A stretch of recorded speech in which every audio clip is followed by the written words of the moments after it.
Hello and welcome to another episode of Tried and True, a podcast hosted by Delaware Warmachine. I am your host, Paul. I'm Dan. I'm Erica. We want to go ahead and take a moment to thank a couple people to make this stuff happen. So thank you to More Than Dice for giving us another platform. And if you go ahead and take a look at the show notes, there's so many more podcasts and content creators out there. You should go and take a look and give them a listen.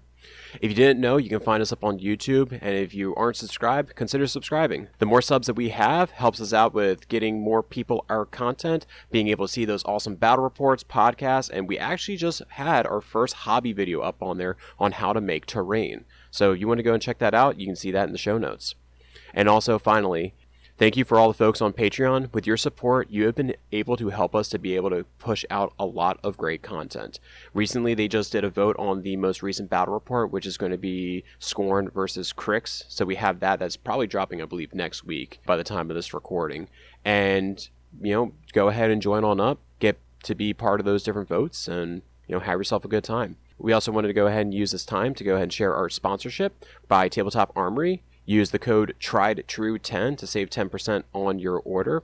It's the same stuff that we end up using in the hobby video, so I would definitely recommend that if you wanted to try that out, to go ahead and visit the store. Aside from hobby terrain items, they also have widgets and other 3D elements that you can go ahead and use and make your Warmachine tables look awesome. And with all that out of the way, let's go ahead and bring on our special guests. Today we have Damon from the Minority Report here. Damon, go ahead and say hello. Hey, hello, guys and gals. Thank you for having me. I really appreciate it.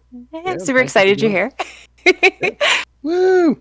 Woo! Hey, Damon, for those that aren't aware, can you go ahead and just kind of give some background of the Minority Report and the other projects that you're involved in? Absolutely. Minority Report, just like our brothers and sisters over here at Tried and True, are content creators for the game that we have grown to love, which is Warmachine Warmachine.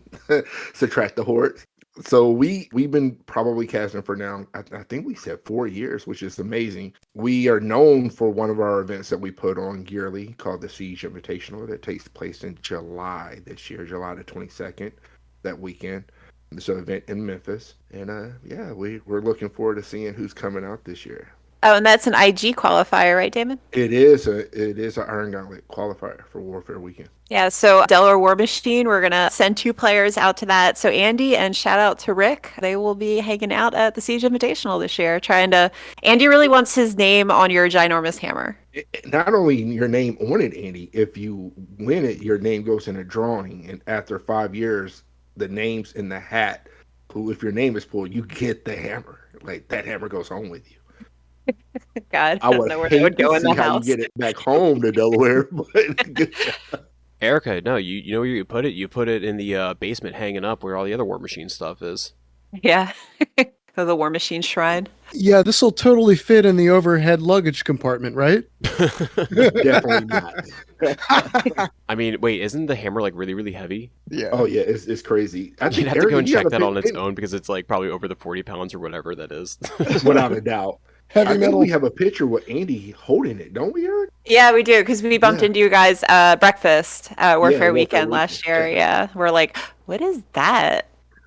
Oh, the other thing too, so for Adepticon, I think we're doing kind of a joint podcast team in the 5-man team event that's taking place on Saturday, just next weekend, right? So Andy and I will be fighting alongside with the Minority Report folks. So we're looking forward to that. We still need a team name. We still need to figure out a team name. I'm so disappointed I will not be partaking, but I am hoping that you carry the banner of Damon far into the competition. I was looking forward to being side by side with the flying butthole monsters.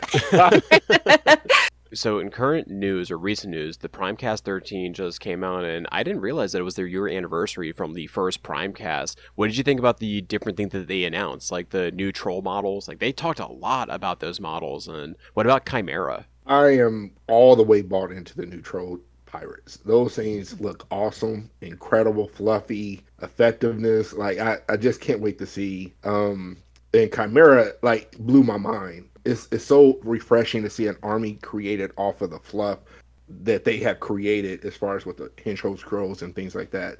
So I can't wait to see how all this comes to play on the table and what this new Legion looks like once it's released. I was going to go say, though, I think Erica was a little disappointed about Chimera because you thought it was going to be your dinosaurs. Hey, that's okay. I mean, as a Hordes player, we're now Warmachine, right? The one thing I really liked about the new Trolls and the War Beast was it was like dress up with the War Beast. So like I'm all about that, okay? Like I love Dollhouse in my games, so that's really cool. I don't know what that means. Is that going to be different animi or weapon abilities? I'm not 100% sure what that means, but the fact that you can change his hat, like I'm all about it, okay? Like Yeah. I'm all about Dollhouse, okay? I think they did say the one troll gets a different animus depending on what kind of hooch it's drinking. So you gotta equip him with the right refreshment for the game. For my part, I'm here for Mama Boomy. I have a really old friend who used to play with us in Mark II, and he's been out of the game for a while. I'm really hoping he was a troll player at the time, hoping that the new Trolls faction draws him back in, so I can get some games in with my old buddies again. They were talking about the new armies. What was it? They said that Black Fleet and the Temple Guardians, right? The Protectorate Temple Flame Guard army, right? Guardians of the Flame, that was it.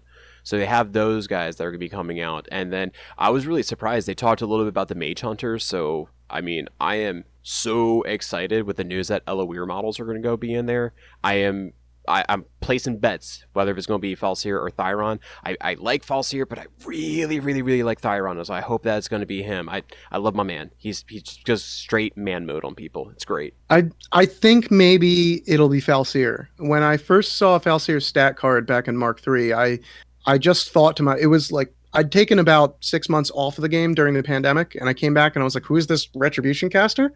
So I took a look and I was like, this stat card looks like it's from a completely different edition of Warmachine at the time in Mark III. And Yeah, now that we're here in Mark IV, I'm like, those bounty tokens are a very compelling feature.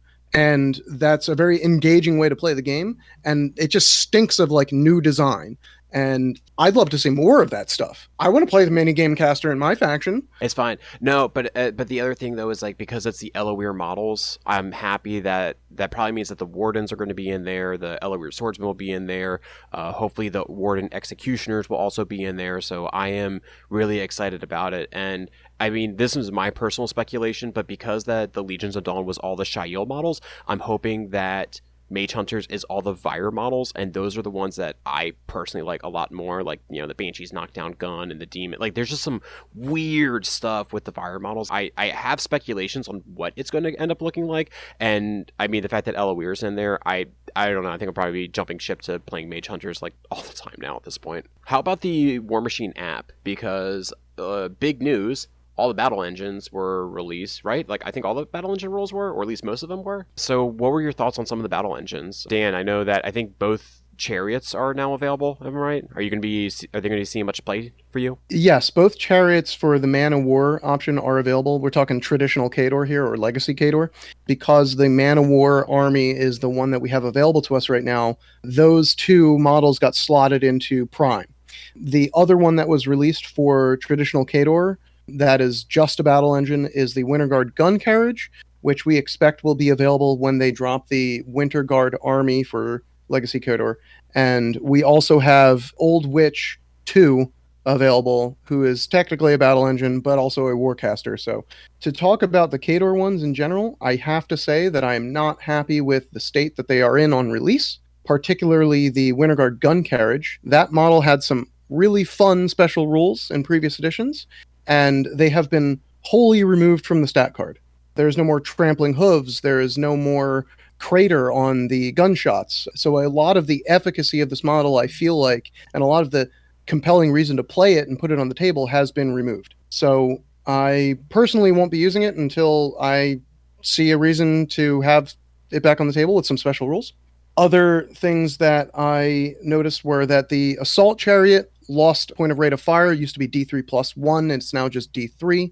And on a model that is as fragile as that battle engine is, that is a letdown for me. It probably will not have the offensive output it needs to be a compelling option in my armies. And the Siege Chariot used to carry this slam gun that hit everything with a POW 20, and then collateral damage was a POW 20 in Mark III. And Mark IV, they've made it half the damage of the guns, so it's now only a POW 10 collateral. And I'm going to be missing the look on my opponent's faces that I used to get whenever I used to say POW 20 collateral damage. So I'm sure his opponents will not miss him saying power 20 Look, it was a collateral. lot of Vlad too with the armor core. Okay, like That's right. They're not gonna be missing wearing the brown I pants. remember I'll tell you those that. days. You mentioned the crater rule being removed, so looking at the red ones, I'll say this: the Trident being in Dawnguard made sense. Figured that was going to be the case. I am happy that it got the D3 power tokens a turn. I think that is great, though it lost Shooting Gallery. So I don't know if it traded up, traded down, or lateral change, but I mean, if I'm going to be Rat 6, I'm fine with that. I'd take Rat 6 and get the 3 tokens to boost some stuff later on, as opposed to, waiting until turn 3 where it may not be relevant anymore. Before getting away from the Shooting Gallery thing. So with Mark IV, you have spotters now. No, I was going to go say that, yeah. Oh yeah, so I mean you could still stay at max range and still get that benefit as if you had Shooting Gallery. Yeah. And that'd be about 17 points, which back in Mark III was a 16-point model. So no, it actually does work out. And not only the Trident would benefit from that, but all my other guns would benefit from it too. Or you could just take a Syrian and just blinding light the thing. It's the same thing. Yeah. The thing that grinds my gears the most, though, is that Crater was a rule that they removed from the gun carriage. That is still a rule that exists in this edition. So I'm not sure why that it can't retain that special rule. I do understand the trampling special rules that were removed because trample works differently now, and that's fine, but I really do think that model needs something. I was going to say, though, because my AFG shows up in Unlimited, so it's a Fire model, which I'm going back to, my Mage Hunters. I don't see Mage Hunters with, a big, sneaky, giant laser gun, but whatever. I guess that's going to be the battle engine I might get. But Noisy cricket. What was I going to say? I think I would have had a Crater. It was the Destruction or Blasted Earth or something. I'd make AoE 4s, which those don't exist anymore. Pretty much everything is AoE 3s. But they got rid of that. I want to say it's just a AoE 2 shot now at this point. But no, I noticed the same thing, and I just wonder if it was a change across all battle engines. What do you think? I'm not sure, because as you look at the battle engines, there's so many things that were changed and significantly made things better or worse. They tried it, now that there's not a front arc, it's a 360, there's no longer my left gun can shoot here, but it can't shoot there. Oh my god, I can shoot behind me now. Yeah, so now you can bring all 3 guns to bear on something without centering the model. So that's powerful, but then you look at what happened to the gun carriage, which is a travesty in my opinion as well. I always look at this game as they make these rules. It's okay, we're just seeing part of it. Maybe there's something else that's going to drop that's going to, bring some synergy to it, and that's why it is the way it is. But sometimes it's hard. It's hard. The gun carriage is literally a paperweight. I was going to say, I think it's actually it's easier to, bring layers up and bring something up to be more relevant and useful. But then it feels really bad when it's it has all the things. And then, you start scraping at it from the bottom. It's why did you do that? Yeah, it's tough to see the forest for the trees when we get a trickle little bit by little bit. So I am still hesitantly optimistic here. I am waiting for maybe another update or the addition of the Winter Guard army that this thing will fit into to help me see that full picture. So, I'm staying engaged, but for 13 points, the Destroyer has a better gun. I still think it's better than the Interceptor, though. The Crucible Guard Interceptor is terrible. Really? Okay. It no longer has the power, gets power swell or whatever it is where you get the power tokens. It is horrible. I mean, that thing was a nightmare in the previous edition. It really was. It was reason I could not drop into Crucible Guard was the Railless Interceptor. So if that was taken down a notch, that's a little okay for my opinion. But I understand if you're a Crucible Guard player, that's probably not so hot, especially if you own 2 of them. The other thing that I also saw, because I have the Scorn army as well, I ended up looking at the Derp Turtle, and I thought it was really interesting because I wondered if the Derp Turtle, because originally you would just whip it to make it mad, and that's how you go about your business. But they ended up, removing friendly fire, and I said, well, maybe they'll give the Derp Turtle a special rule, but no, they didn't, not at all. Instead, they made it so that it has Shield Guard, so that I guess that's some ways that you're able to get some damage on it beforehand. And then they also changed one of the rules. What was it? It was I'm looking at it right now. It can make additional attacks, but it can no longer boost attacks anymore. But what's cool is that it's rage fueled, which is like the more rage tokens on it, it gets stronger. So it starts off as power 18 for its tail, but it can go up to 21 and then go down after you like start to buy all your attack. Just really, really cool. I like it. And then also Painmonger, because you can no longer medicate it, because I guess it's not considered like a war beast anymore. It has the ability to just heal itself, like per rage tokens D3+1, which I think is neat. So I was going to say that the turtle was a good design choice in making it work in a Mark IV world when you think of what made it iconic to begin with. So I was happy with how that one did. He got apparently a little fatter or something. He went down a speed, but other than that, I'm all right. That thing was so fast. 1 point of speed's probably fine. I agree. That seems like a very compelling change. It's more self-sufficient now, which I think is very good for that. You can kind of put it more on a flank rather than having it be in the middle of the army, requiring more support and all that good stuff. It'll shield guard an important shot here or there to put it onto its health boxes, but it's really great that it does things by itself. Yeah, I mean, and even just looking at its stats, it's got like 30 something boxes, right? So for a battle engine, it's really freaking tanky. It's got more than the chariots. Dwarf toilet, 40. It's insane. That's a lot of boxes. So I know earlier we mentioned Old Witch 2. Are you excited to throw her on your Grimkin army again, Erica? So Old Witch 3, okay, so we're going to go back to like 2017. I think that's when the Grimkin came out. So like the Old Witch was the reason I went into Grimkin. So our friend Chuck was over. Shout out to Chuck. Miss you. We need to hang out sometime soon. Was showing me the Grimkin army in his app. And I'm like, oh, it's the Old Witch. Like, I freaking love her. She's my favorite Iron Kingdoms character. I like old lady witches that turn into monsters. Like, that's cool to me. Okay.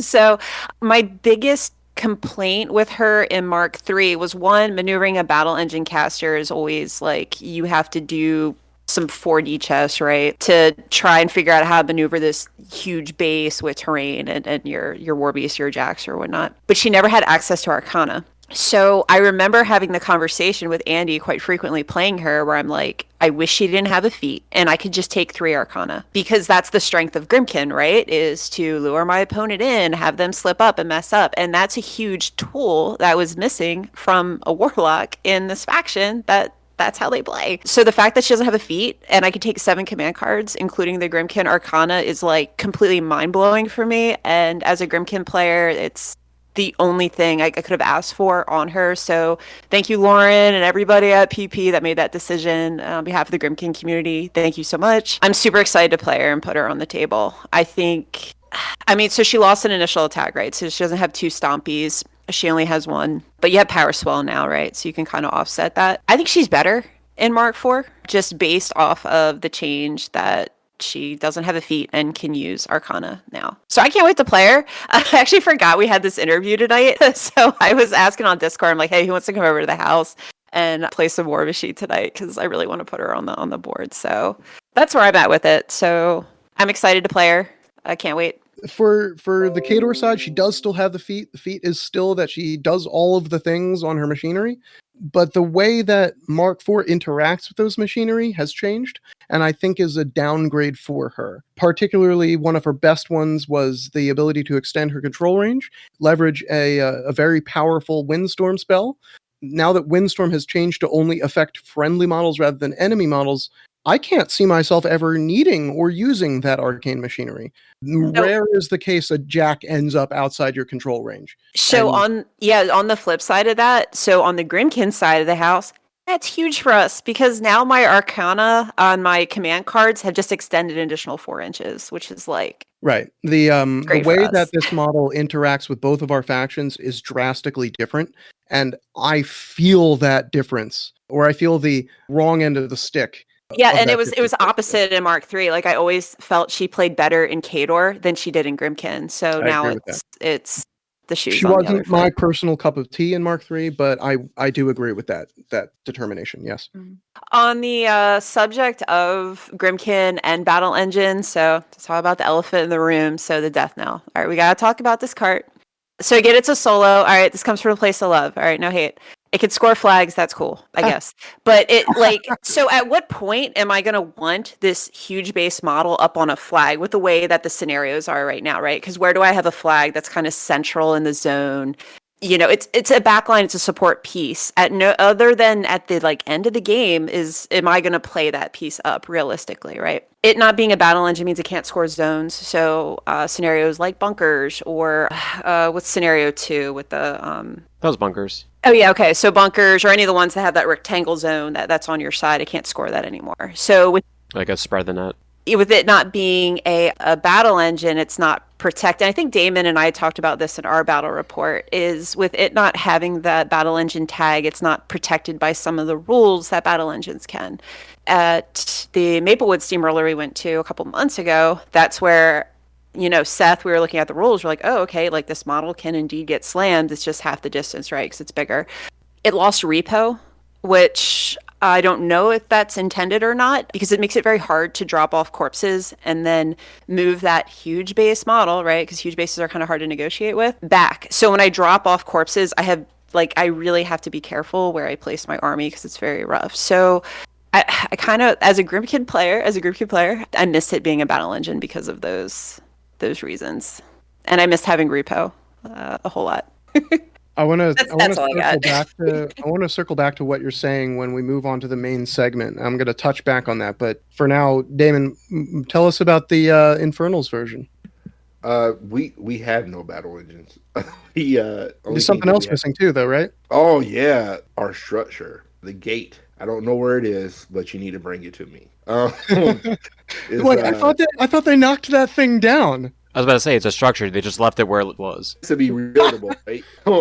Yeah, so here's the thing. We know it's coming. That's great. I love the fact that they changed Hawk back to Tactician. So now people can move through the gate, which when they change Hawks to only warrior models Tactician, basically, it kind of made the gate more difficult to field. But now with Hawk in his original form, I think every Inferno player is going to be almost a staple in the army again, if the rules stay about the same. Just because I don't have a lot of experience with, what is the gate a utility piece, kind of like the Death Knell is for Grimkin, or does it play a completely different role in your army? It's a little bit of everything. So just to run through a few rules, it has Ghost Shot. It has a gun that was range 12, power 14, and an AoE 3 with reload. No matter what the proximity is, it collects the souls. Then it had 2 innate abilities, which was if a master is summoning a horror within, I think, 10 inches of it, it summons it for 1 less essence, which is huge. And then it had a placement effect because it can generate souls by its gun, as well as if it starts to turn without souls, it gains D3. Any model within 5 inches for 1 soul can be placed within 2 inches of its current location. So it added threat to the army as well. They can also use the soul to replenish medium or small base models, soulless models in the maintenance phase, as well as boost damage or attacks with the souls that's on it. So for an army that has really no long range, that was a very useful firing battery, as well as essence management, and then ascending threat. So it's a very good piece that is missed. Can I actually ask, though, would that... I would assume that the rules would have to change with it because I think if I remember correctly, you can only summon 3 horrors. So would that saving an essence to put a horror into play be necessary? And they don't pay tithe anymore, right? So they just that is correct. Out. Yeah. So would it really be necessary, or at least that one rule to still be there if it would show up? Do you think? No, I think that's probably where it used to be. The staple was that 1 essence. Now it's just nice. I think now the main thing you will use it for is a firing battery and the extended threat. That 1 less essence really, I agree with you completely. It really doesn't matter anymore, or not that much. Gotcha. And then did anybody, because I know that the dusk rules actually dropped as well. Did anybody find the dusk rules to be really, really compelling or interesting? So Andy and I started looking at them last night, and the biggest takeaway we got, again, not so much in detail, we were just kind of we were really interested in the infantry to see what the infantry did. When Andy and I were looking at it, he said it reminds him of a Protectorate Crix mashup that Protectorate and Crix, or Yeah, like Retribution because and of Crix? the spell denial and all of the the denial that Dusk brings to the table and all the debuffing. So it kind of reminded him of like if Protectorate were to come out with a new type of army, like a Mark IV kind of play style, that's what he would expect it to play like. But it's got the debuffing power of Crix. I was going to ask though, because I know that he said like, give me a reason not to want them and stuff. Is he actually looking to maybe play them now because that they have that He do protected like build? some. He do like some Dark Elves. He has been looking at them. I don't know if he's ready to pull the trigger yet. On he loves Protectorate. Like he loves Protectorate. Real quick on the tail end of Dusk, can I just say I was looking over some of the rules as well. Very briefly, the Warjacks, one of their arm options, has the ability to go, I'm going to steal your focus or fury when I punch you. I hate that. It's so oppressive to me. Like, if you're fighting against hordes and they come in with a heavy and they fully load it and it's got all this fury on it, suddenly your Warjack's going to walk up with 3 focus and start punching. And buy like 7-8 attacks or something, because it's going to suck all the fury off of that war beast. That's insane. They're so Dan, you know how you're like we're ripping on the Storm Legion focus guys, whoever Yes. they are, the really good guys. Oh, Have the you seen mechanics the are Dusk awesome. version? Yeah, the mechanics. Have you seen like the Dusk version of the mechanics? Those I guys didn't are get that sick. far. Am I going to be upset? Tell me I'm not going to be upset. I'm gonna let you read it, man. I'm sure we'll talk about it on Open Play Night. The last thing that they put out was all the lore. Have you been finding about reading the lore? Because I know that there was the Alari special that they talked about like his life, and then they talked all about Orgoth. Did you get a chance to read both of those? I got through the first couple sections of Alari's, backstory and the explanation of how he got his Warcaster strength and everything, and it's good. I like the matter-of-fact presentation of it. I like that it has a little bit of a taste of his thoughts and his feelings going through his life, but also presents it in a way that it's kind of like what you might read in a history book. That's interesting to me. I go back to reading the fluff book or the faction book from Khador back in Mark II, and while I can't say it's the best written book I've ever read in my life, if you dig down into it, that book reads like World War I propaganda from like the USSR, and everything is like, we're the best because we're Khador, and we're gonna take over the land that was already ours to begin with. So it was very tongue-in-cheek reading that, and I kind of got vibes of that when I was reading the background, the heroes and villains for Captain Alari Borisyuk. I like it. Yeah, on my lunch break today, I was actually reading through the Orgoth stuff, and I really liked seeing the stuff about like the souls and how basically they would die, and then they got to deal with the Felgoth in order to go and get the soul to be born back into a baby, and you remember these like past lives and stuff. And I mean, I know that they mentioned it on like the Primecast, but it was really cool to actually read that. Though I am going to go say how the fluff is designed, I think I'm getting old because I can only read like a paragraph at a time, and I need to like rest my eyes for a little bit just because it's difficult to read the small font on a tiny phone. So whether it's like it gets to a desktop version or I get a tablet, it's very, very difficult to read them in long sessions. I don't like reading stuff on my phone either. I just Feedback. Yeah. How about you, Damon? What is your feeling? Yeah, I don't know how you even try to read it on your phone.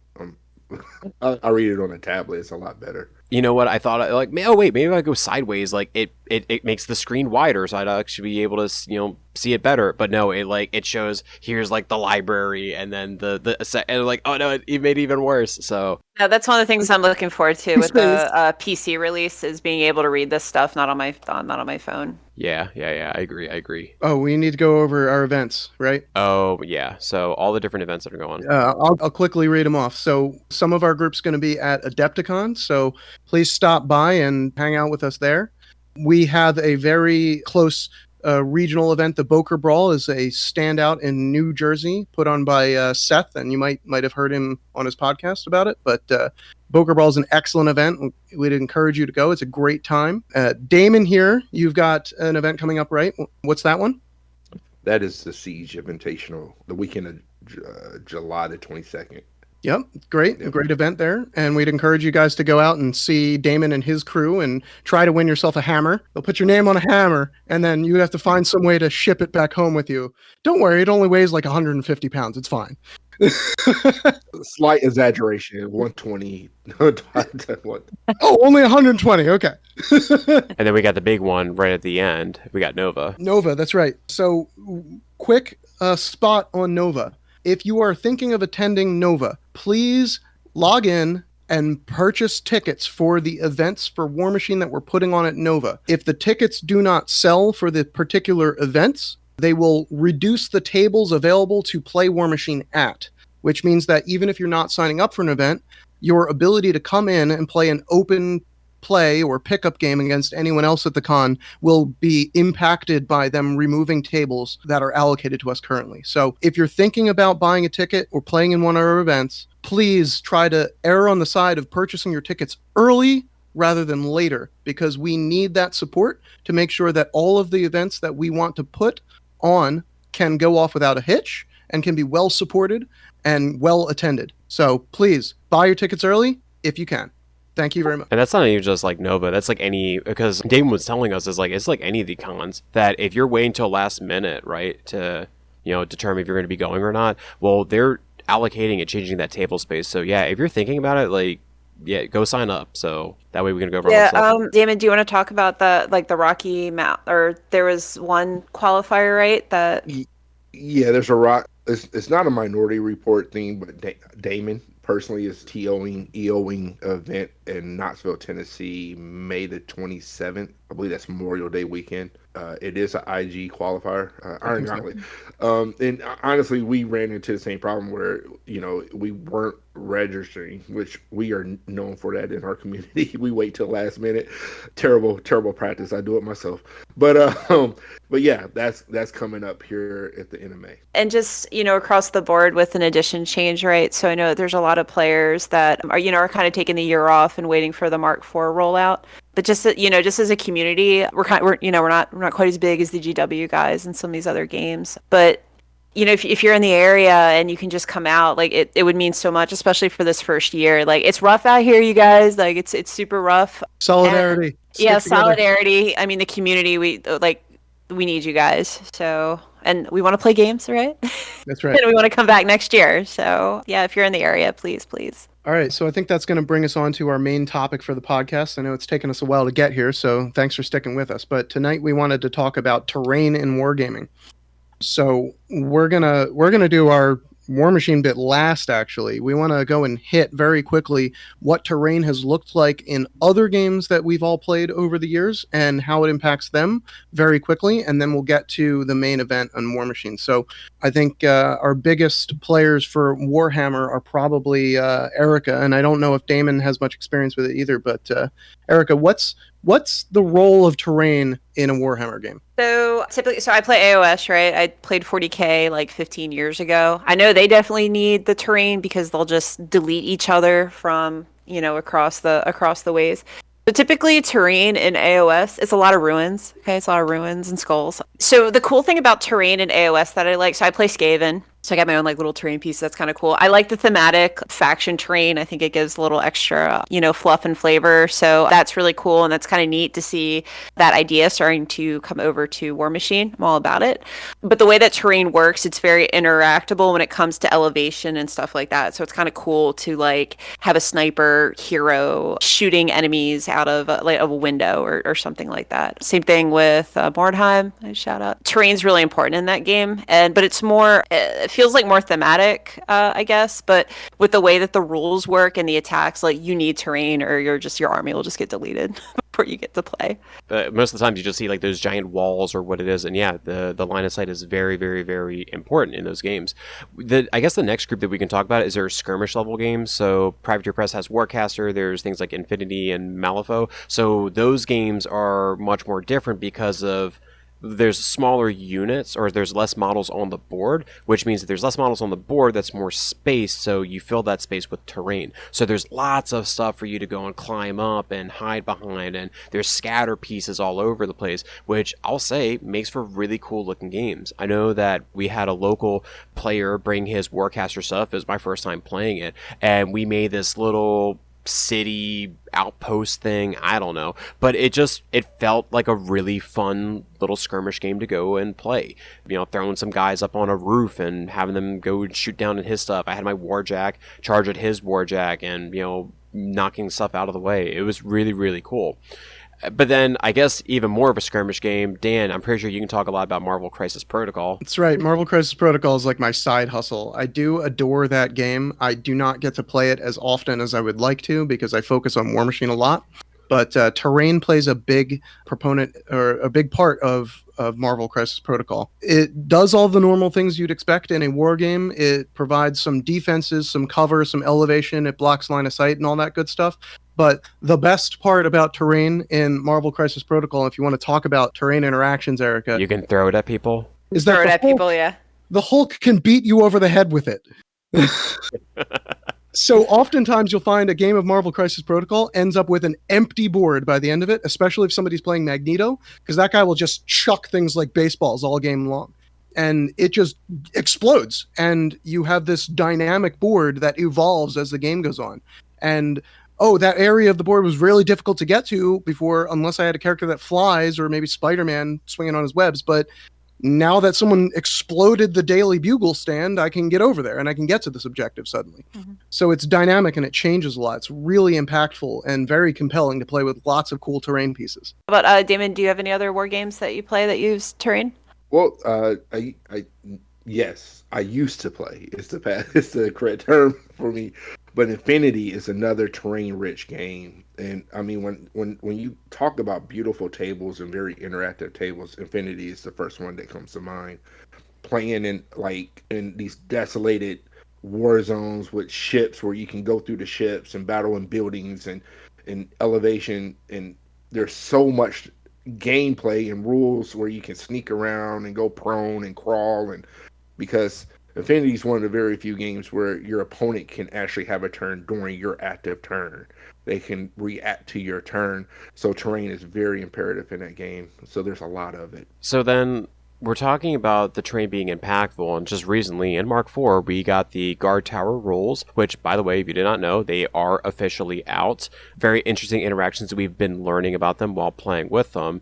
But what I wanted to do is, before we even start talking about that, how has the terrain rules changed from like Mark 1 to 2, and then 2 to 3, and now 3 where we are now? So I know Erica and Damon, you said you played in Mark 1. Like, what did those tables end up looking like? Do you want to start, Damon?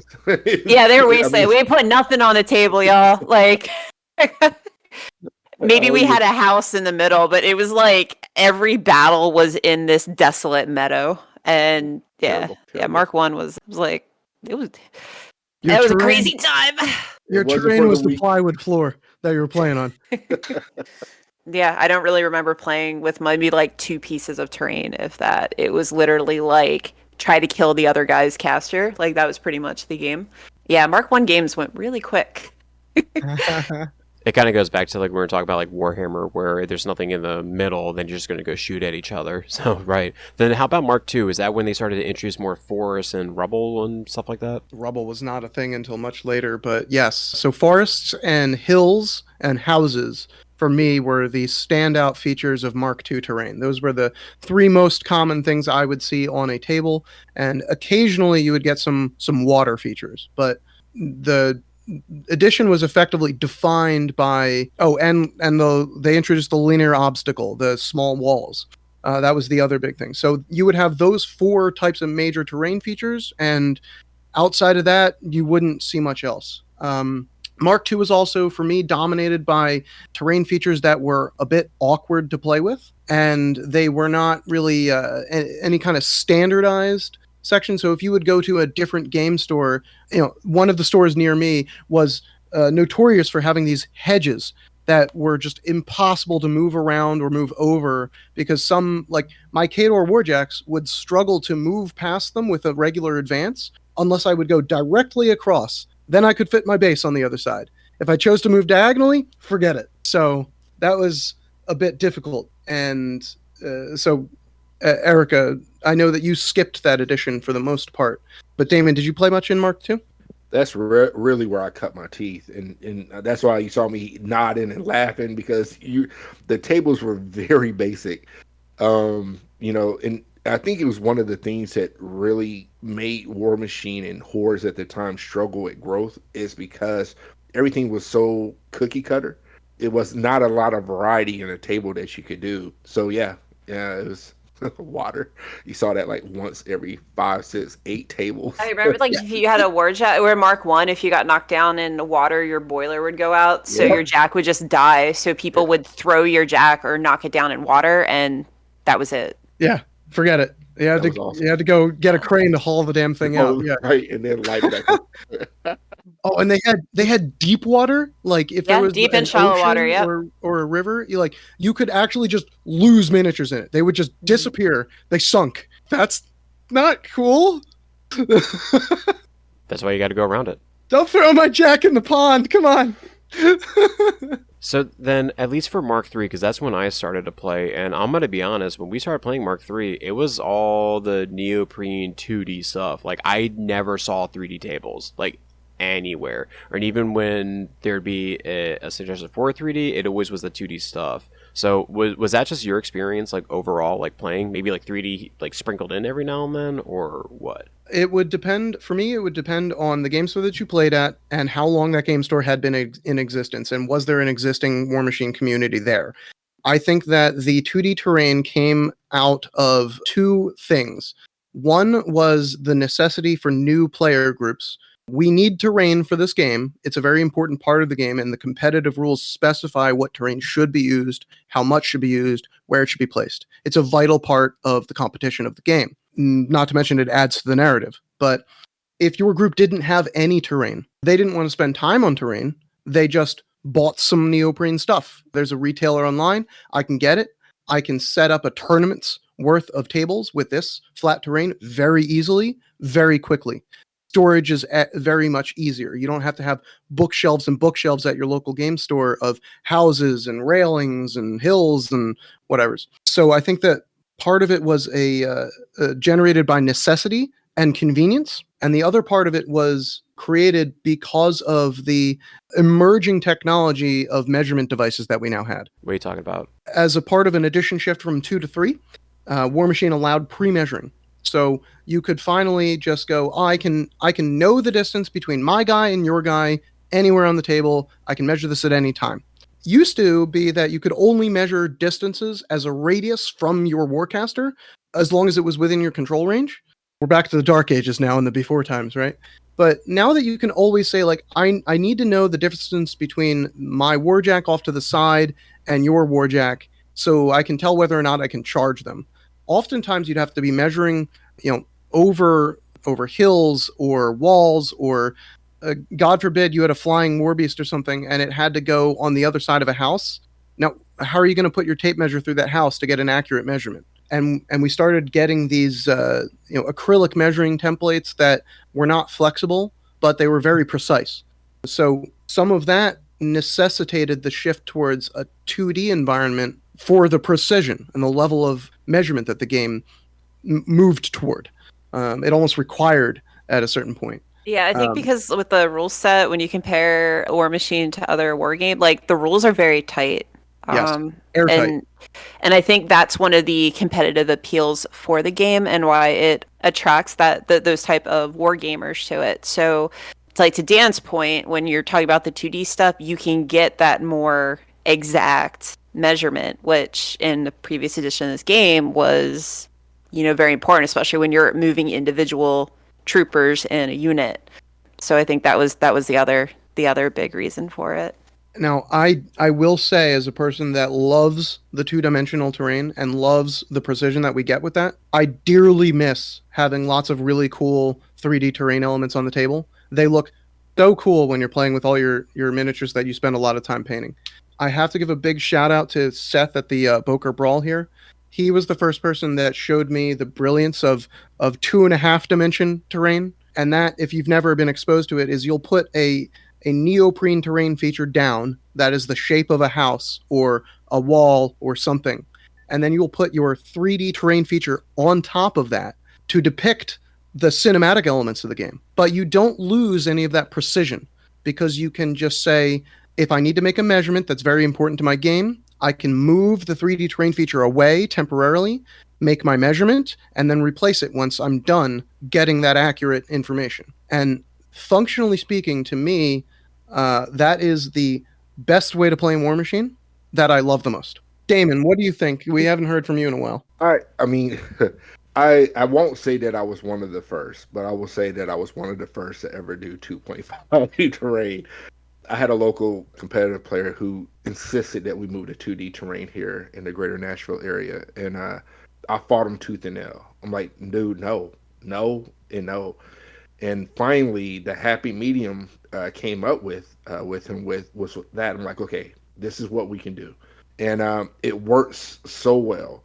One of the things I think that has hurt the growth of this game is the fact that when people walk by, they really don't know what's going on. They see models, but they really can't, unless they stand and watch the game, identify the gaming table because it's this neoprene stuff that's flat to the table. So aesthetically, it's not a pretty game when played that way. However, as Erica said, it's always been a precise game.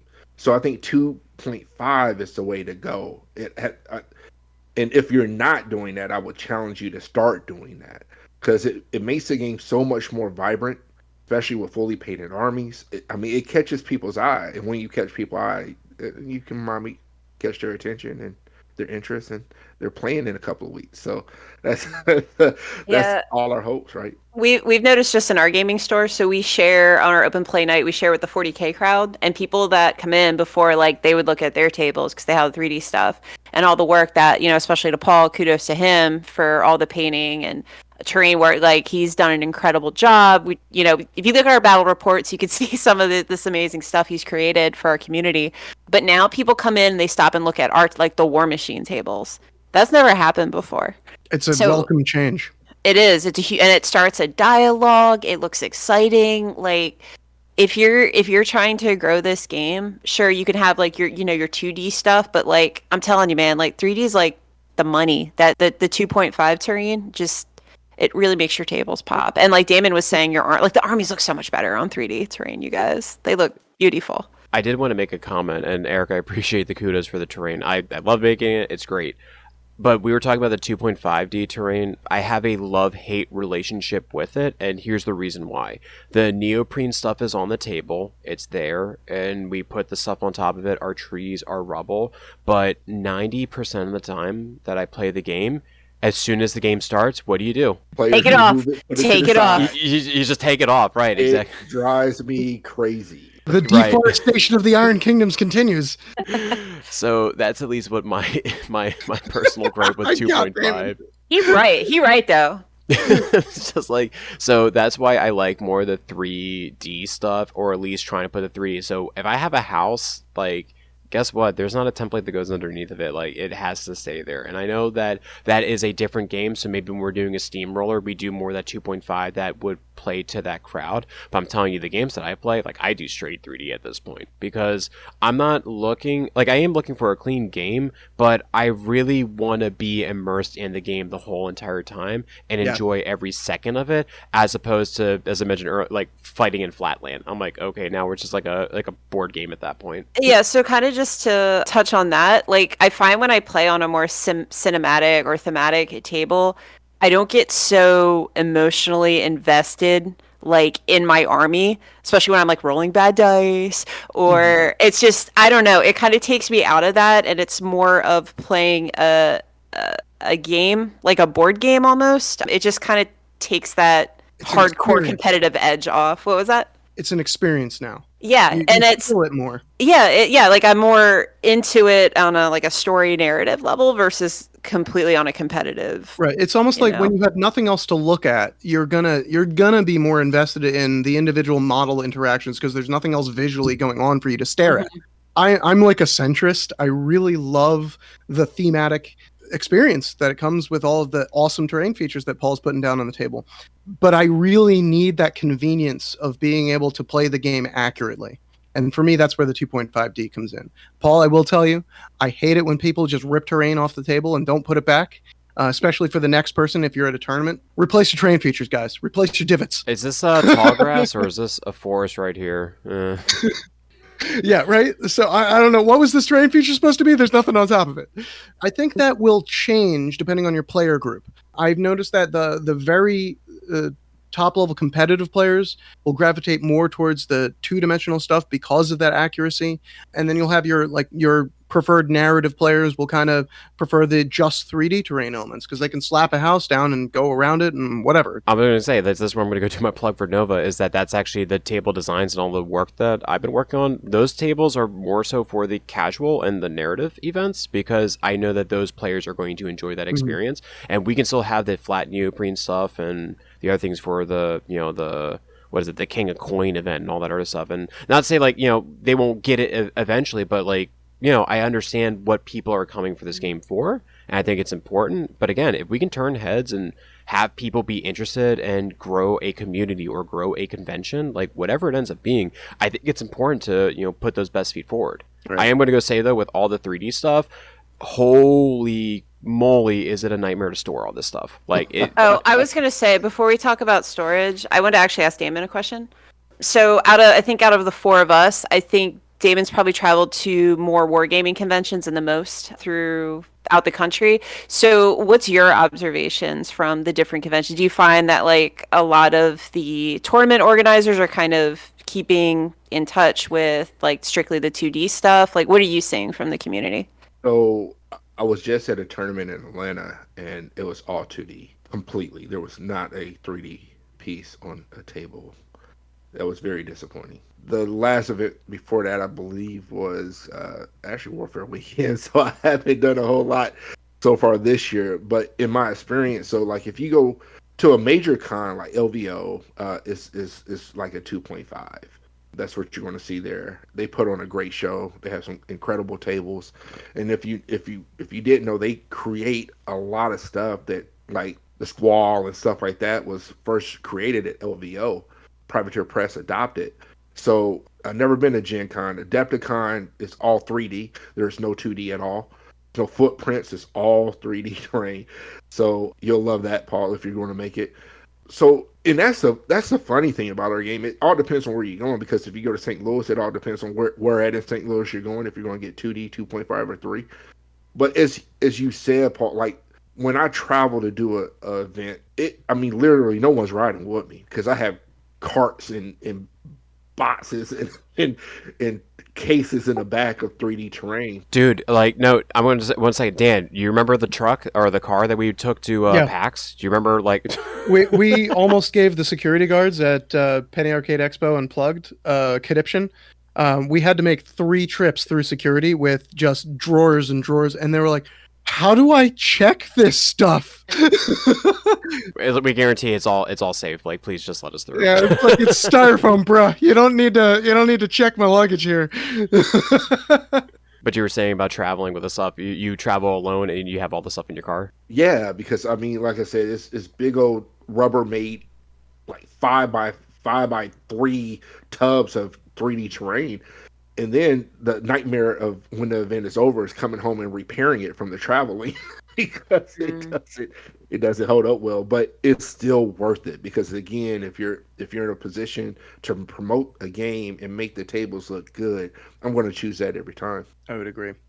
For me, the turning point was last year's Nova, when we had a lot of 2D terrain on our Warmachine tables, and then I would turn my head and I would look at frickin' Minas Tirith over to the Lord of the Rings, yeah. Oh my God, yeah. It's just we can't measure up to that, right? Yeah, we are next to Lord of the Rings again this year. Okay, so that's why we got to bring our A game. Okay, that's why we're gonna have the nice tables this time. We got elevation this time, so we got. Right, we're gonna have our own Helm's Deep. You know what I mean? Yes. Yeah, it's called Henschuld. Oh man, but I'm excited for it though. So yeah, no, I think the 2D stuff is good. for your clean play. I think 2.5 is that happy medium, but again, if you're trying to grow the game and stuff, I think the 3D is the way to go. But speaking of 3D terrain, let's actually talk about how Mark IV is doing something different and having interactable terrain in the guard tower. I have not seen that in Mark III. And Dan, was there actually Damon, there was like structure rules back in Mark II, weren't there? Like you could like destroy buildings or stuff. Yeah, yes, in Mark II it was. Yeah, no one ever did it. But In fact, the first draft of rules for Mark III had it as well. That was a holdover from the previous edition. Very early on in Mark III, they were like, literally no one's doing this. Let's just save pages in the rule book. But them doing this Mark IV terrain, like how do you think that that is shaping up on how tables are going to go look? And here's my thing, right? Do you think that all players are going to be adopting this who primarily do 2D terrain, or do you think that the 2.5 and 3D terrain are going to be playing with more towers? Like, what do you think that this looks like on a grand scheme? Because like the 2D stuff is not going to look really interesting with the 3D. So the big thing that I'm seeing with online, so like at ITO events, right? Damon, you TO a bunch of events as well. The conversation or the dialogue that's happening right now is like we'll use the guard tower, right? Because we have rules for that. So Damon, like as a TO, because I'm having this internal dialogue right now, trying to figure it out. The guard tower, do I deploy that on one person's side of the table to give them a decision, or do I put it centrally in the table or like in a more central location? Do I have more than one guard tower on the table? So this is new territory for not just TOs, but for players. So I'm kind of interesting. Like, what's going on with your meta, Damon, and what are your thoughts? Also, a great segue into the meaningful terrain decisions. Yes, I know you love this. Take it away. Yeah, this is your wheelhouse, man. This is my love. Preach. Yes. Why we brought you here? Let me drink of water. No, okay. So without a doubt, when it comes to the guard tower, I have been thinking the same thing. Do you place these in zones? Where do they go? How do you place them? And one thing that I've said already I've already made up in my mind is that there's two ways I'm going to set guard towers. I'm going to centralize them, and there's going to be more than one, and then I'm going to stack aside and stagger it from one side. So it might be one right outside the deployment zone and then one a little bit further up, maybe 6-8 inches away, going towards the center of the table. Because, again, I think this game has TOs, I mean, I'm just going to be honest, have been lazy. A lot of TOs throw down terrain. There's no story to it at all. They're just throwing it out. They're going through the motions, and the table's not set, not in a strategic way. That it matters if I go first or second, which is huge. Because you're taking out a whole die roll. Because if people are rolling just to go first, in my opinion, you are failing as a TO. I agree with that 100%. I think that I see a lot of conversations on the internet about how powerful the go-ahead roll is and how it's just, there's no question. You just always go first. And it grinds my gears because that is such a pivotal part of the game. It has to matter. That choice has to matter.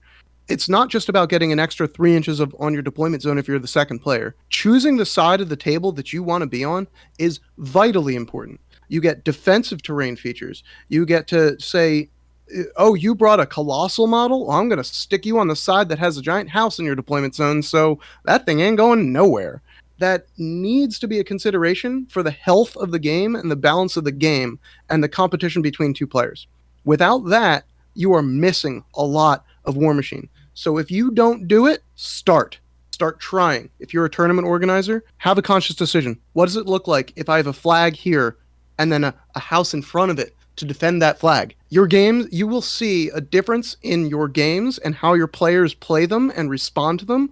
And I think it will be a positive improvement for your group.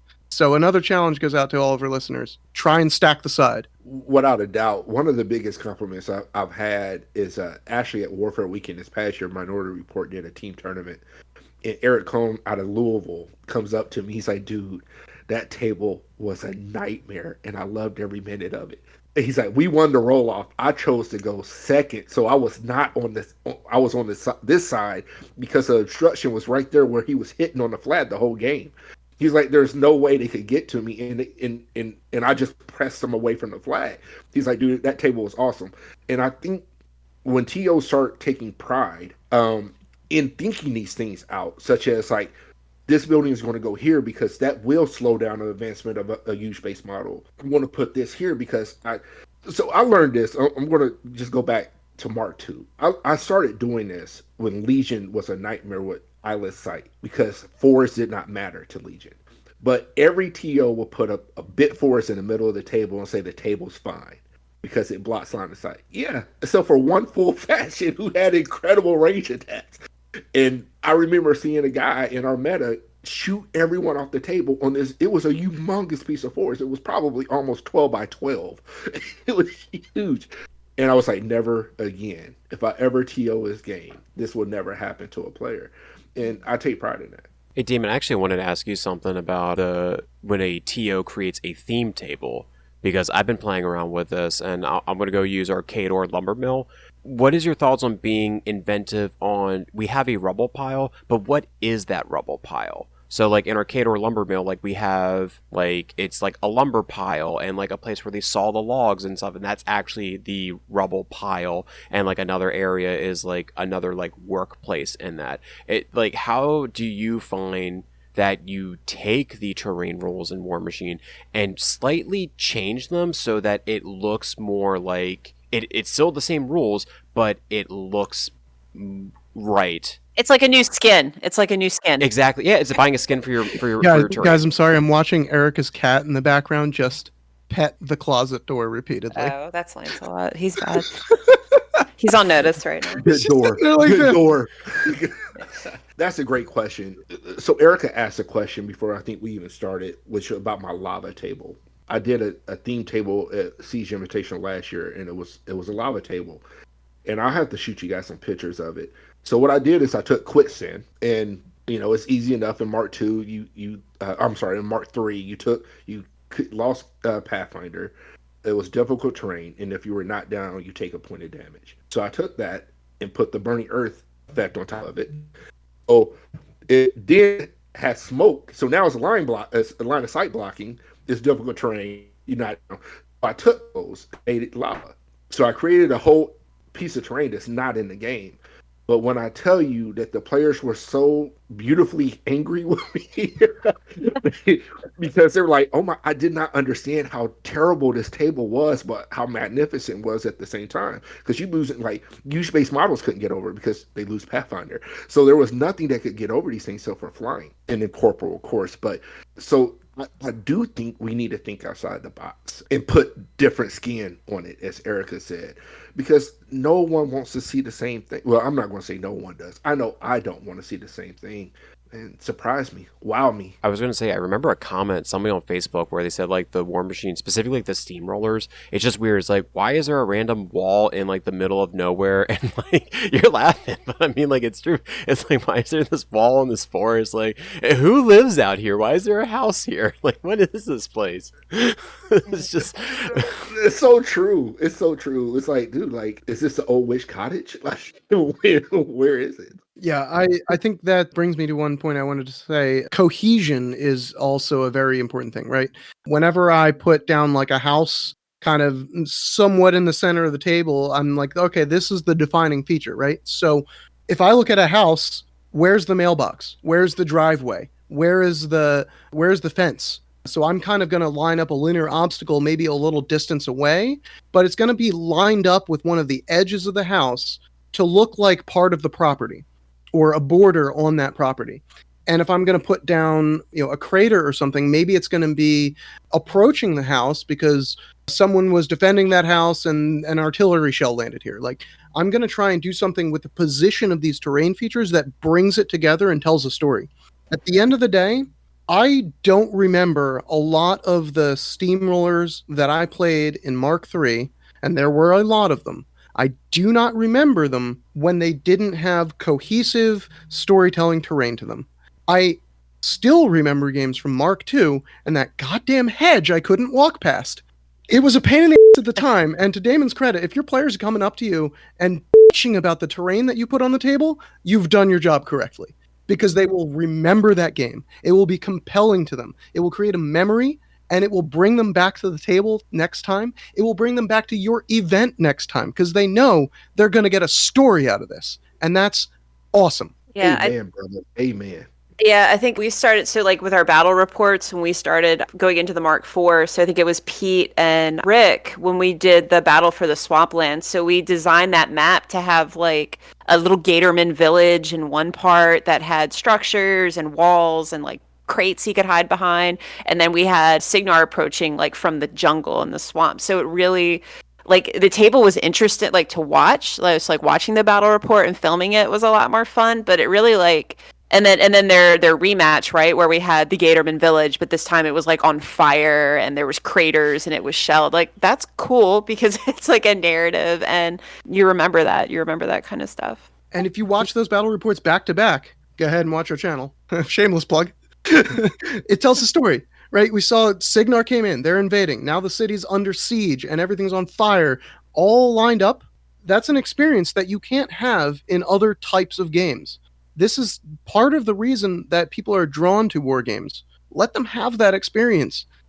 Provide for your players in that way. One thing, like two things actually. By far, Tried and True does the best battle reports out there right now. Thanks. No, Thank you. honestly, That's sweet. Thank you. I'm It's all honestly not saying Erica. that just because pay me later. I'm just, no, but no, seriously. Like when I look at your stuff, not only is the terrain, Paul, great job on the terrain. Not only like Thank you. there's a story, and you see that, and as you said, like as you watch them back to back, you're like, oh my god, I see the war taking effect. And the effect that it's having on the battle map. So that's cool. That's the one thing that I wanted to share. Then the last thing, God, I forgot. Oh, never mind. It's gone. I'm old.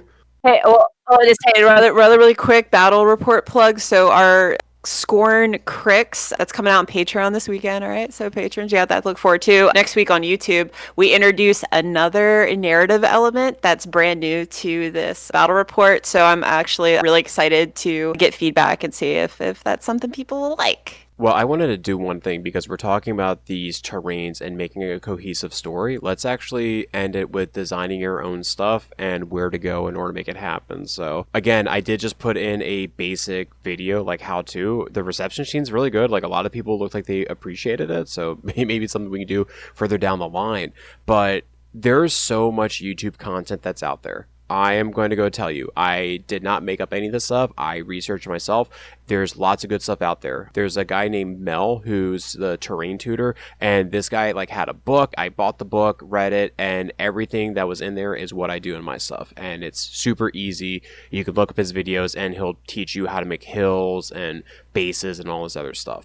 But I guarantee if you could just do like miniature wargaming, like whatever, you'll always be able to get some kind of result, whether if you're doing like a village or like a jungle or a forest. Because how these terrain pieces work is that you could make a couple of pieces and then just accumulate your collection and grow it bigger to the point that you can just pull out some random pieces and it's going to be a cohesive story and it's within your same area, and you know, it makes for engaging experiences. Damon, is that kind of like how you end up doing your stuff as well, or like you have a different method? Well, in the beginning, I did do everything from scratch, from styrofoam, press board, stuff like that. Now I am almost exclusively STL. I 3D print everything. The files are so easily obtainable now. They're very affordable, and once you buy it, you can continue to print it. And as you get more knowledgeable in printing, you can start modifying it and so forth and so on. So that is the route that I've taken here in the last couple of years, and I am loving it. I'm going to go ask, do you do PLA or do you use resin or do you do ABS? I do PLA. I think I have two Ender 3s that rocks, and then I have one resin printer that I've never plugged. Gotcha. No, it's funny because the Ender 3 is like, that was like the child that everybody adopted within the 3D community. Absolutely. But I was going to go say is that we learn from I don't know if you've learned this lesson too, but when you do your PLA, and this goes to anybody because this happened to us, do not leave your stuff in a hot car because it will look like Salvador Dali's like melting clocks by the end of it. So make sure so specific. I love it. What I was going to say is like just make sure that you take care of your stuff and bring it in just so that way it stays in a cool environment. If you are making 3D STL files for a convention, ask how they store the stuff, because the worst thing that happens is that it's stored within a warehouse somewhere and it gets 100+ degrees and you pull the stuff out and it's just you can't use it. and then your plan goes to shit at that point. So I warn people for that, because I would hate to see that happen. You didn't say anything, so I guess that hasn't happened to you, so that's good. It has not. It won't happen. This terrain is too precious. I learned a long time ago, do not store your Warmachine bag with your miniatures in the trunk of your car overnight. Weather's weird around here in Pennsylvania, and it was freezing this morning, and then it was 70 degrees after I got off of work. And I don't know, it went from literally 30 degrees to 70 in a day. How? I don't know. But when you've got fluctuations like that, it does weird things to your metal, your resin, your super glue. So just do yourself a favor, unpack your stuff, and store it nicely in your house. And there's also a really cool group, like I know we all are on Facebook, but there are like terrain making groups. There is Warmachine Scenic Play and stuff.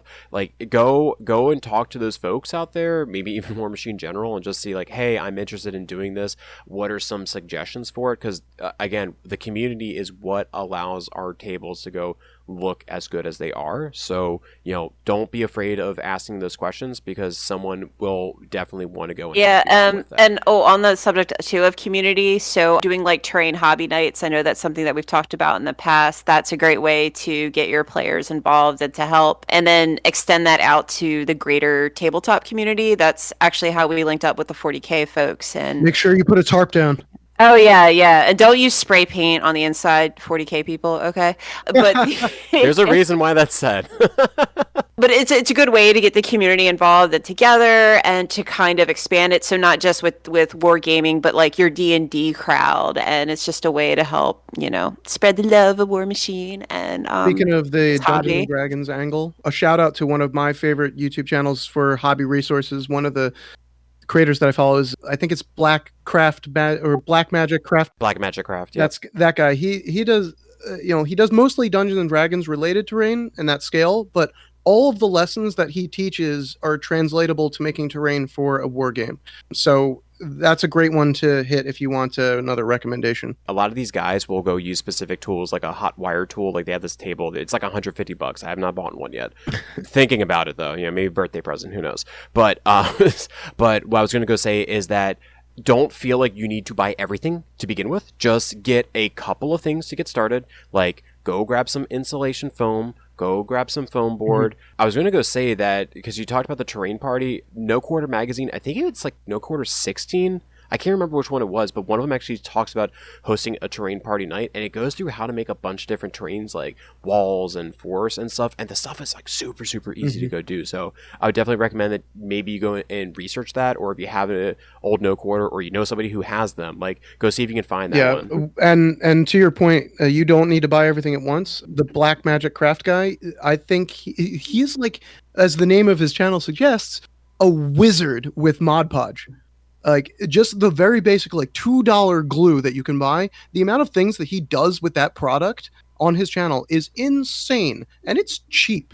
So there are solutions out there if you want to handcraft some things that are very basic and very affordable that you can do to dress up your tables and make them look very, very nice. And I do want to call back to one thing I said earlier in the podcast about when Erica was talking about the battle engine. And this made me think of so much of how we evaluate miniatures in this game and rules in this game is tied into the world around them in which they exist and the context in which those rules operate.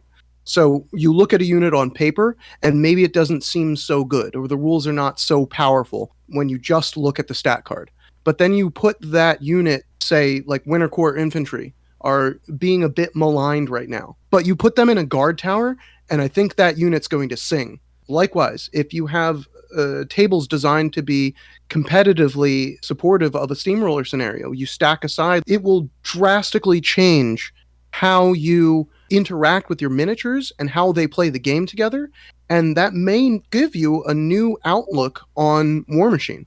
So this is us trying to encourage you guys, respect terrain, include it as part of your games, and love that stuff and the draw that it brings to your tables and the players that it brings in. Enjoy and embrace all of the storytelling that comes along with it. And I think it's going to contribute to you having better games along the way. I think that's a good place to end it for the night, unless anybody else has any other comments for it. I think we pretty much hit everything on Terrain. So, Damon, do you have anything? Nah, man. Like as he's been doing all night, mic drop. Let's go. All right, cool. Well, with that, I'll go ahead and say, like, Damon, I really appreciate you coming on. I'm not going to be at Adepticon, but I do hope that there is going to be some... No, wait, Broker Brawl, right? So you're going to be out there for that? Hey, man, we'll go ahead and hang out at the end of April. We're going to hang out at looking forward to Broker Brawl. It's going to be a good time. I can already tell. Absolutely. We are going to have a blast. We're going to make sure to have that bathwater, too, at the end of the night. Oh, no. Oh, no. Is it? We'll talk offline. Because do I need to update my wheel? Like, what's going on with No, that? Bathwater was on point this last year, so shout out to those guys. Like, that was good. Take me to the spirit world. Let's go. Dan, your remarks, and then I'll go for Erica. I think I said everything I need to say already. So thanks for sticking with us if you lasted this long. Yeah, thanks so much for hanging out with us again. Hey, Nova, Siege Invitational. Like, we hope to see you guys out at these events, Broker Brawl, Adepticon. We're super excited for Mark IV. Super excited for Old Witch. And yeah, stay tuned for our future battle reports. Really excited with the direction that our team and our community is going, and can't wait to share it with the greater internet and Warmachine community. So thanks, guys. And Damon, anything else? Again, thank you for having me. It was more than fun. This was a blast. Getting to talk about what I love the most about this game, it's at least the TO side of it, is terrain, and giving me the opportunity to share my thoughts and my opinions on that. Can't wait to Broker Brawl, to hang out with you knuckleheads, and hopefully get some games in. We should record a bat rep at the Broker Brawl one night. Done. We should do it. Let's do it. All right, that's gonna be fun. Flying buttholes everywhere. Flying buttholes everywhere. I might even repaint those to make. Never mind.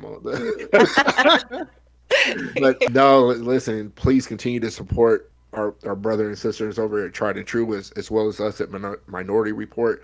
If you guys don't know, there's a lot of effort, time, energy that we put into this in order to give you guys content and give you a look behind the curtain, I guess you can say. And we appreciate your support. Amen to that. That's a mic drop if I ever heard one. All right, so from all of us here in Delaware and Tennessee, we hope that you have a great night, and thank you so much for joining us. Take care, everybody. Bye now. Bye.